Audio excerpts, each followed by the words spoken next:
By Stephen McIntosh, Entertainment Reporter. Warning: this article contains spoilers. Image copyright Channel 4, AMC. When Humans launched in 2015, it became Channel 4's most successful original drama for 20 years. It's now set for an explosive return, quite literally. 4's TV show set in a parallel present where people own domesticated robots known as synths. Humans is surprisingly realistic. One of the show's key strengths, argues co-writer Sam Vincent, is its ability to explore contemporary issues in an indirect way, via the alternative universe it's set in.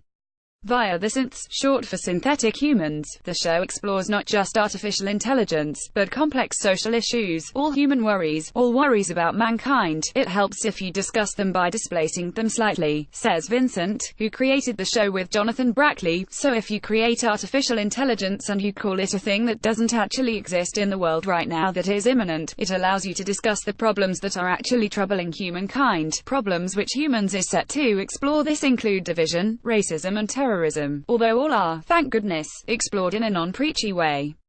Image copyright Channel 4, AMC. We try to be relevant a year in advance, laughs Vincent, referring to the sudden topicality of some of the issues the show raised prior to the political turmoil that followed its launch.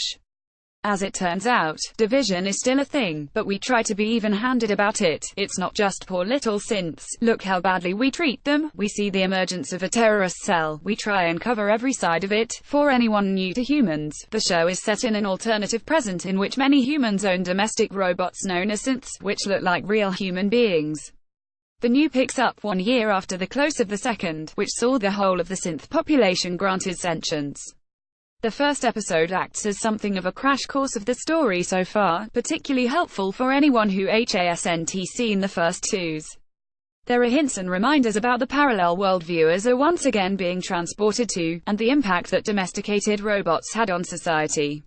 One homeless man on the street holds up a sign reading, "Synth hook job." School children are given lessons about how synths with green eyes are dangerous, whereas the new generation of orange eyes are safe and obedient. In one scene, MPs and commentators are seen debating on a TV panel show the kind of issues that make you think it could be taken from a real-life panel show. Does the emergence of a terror cell within the green-eyed community render all of them dangerous? Or are campaigners for synth rights correct to argue they should not all be tarred with the same brush? For Ivano Jeremiah's character Max, there are several difficult decisions to be made, as he takes on a leadership role in synth society, encouraging peace and denouncing terrorism. "Heavy wears the crown" is the statement that really rang true playing Max this, he says, there couldn't be any more things go wrong in his leadership. There are people who disagree with his peaceful stance, many hard decisions do have to be made, but he manages to balance it. Image copyright Channel 4, AMC. Gemma Chan says her character Mia definitely feels a certain amount of guilt and responsibility for what happened at the end of Series 2. The release of the consciousness code was to save her life, essentially. So that's something that weighs quite heavily on her, she says. So SHES ended up in this kind of default position of being the face of the synths, and SHES struggling with that. She doesn't feel that they're achieving what they hoped to achieve in this past year. As a result, Chan explains, Mia goes off on quite a different journey this series to one viewers might imagine. How do you fight for the rights of your people? Do you do it within the law? Is it civil disobedience? What approach is the right thing to do? And I think she is kind of weighing up all those options, and she goes in a direction that is not necessarily expected. The new series is certainly eventful, with the opening episode being, quite literally, explosive. An early scene sees a bomb planted by the terrorist cell detonate in a bar, which encourages human and synth integration. Filming it was just unbelievable. We were in Shoreditch and had this street blocked off, explains Emily Berrington, who plays Niska, and there was only one explosion that could happen, because once the windows had been blown out, that was it. So the build-up was absolutely massive. We had everybody on set, all the producers were there, and the pressure was huge. But when it happened, it really was incredible.